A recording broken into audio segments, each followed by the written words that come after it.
Olá, crianças! Tudo bem com vocês? Hoje a tia Maria Luísa está trazendo um vídeo muito legal. Nesse vídeo vamos conhecer sobre os sons dos animais. Isso mesmo! Vamos lá assistir?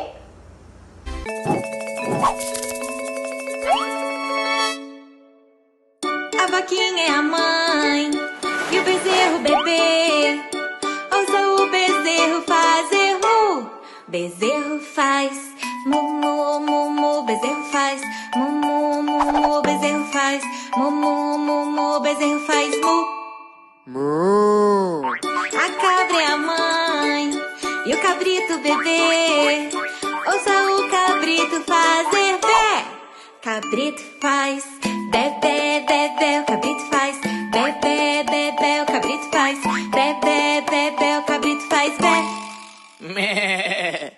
A galinha é a mãe e o pintinho bebê. Ouça o pintinho fazer piu.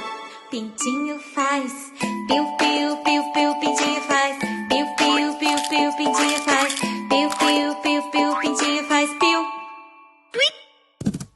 O cavalo é o pai e o potro bebê.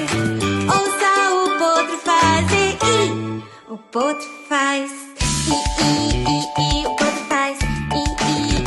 O potro faz i. O potro faz i.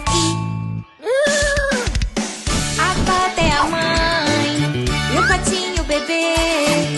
Ouça o patinho fazer quack. Patinho faz quack, quack, quack, quack. Patinho faz quack, quack, quack, quack. Patinho faz quack, quack, quack, quack. Patinho faz quack. Quack.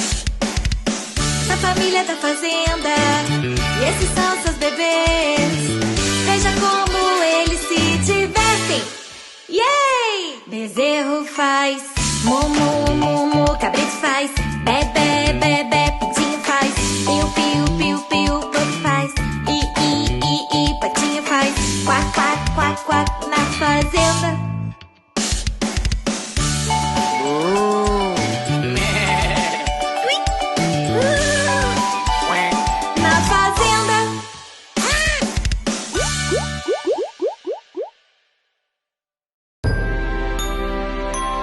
Rubla Kids Brasil.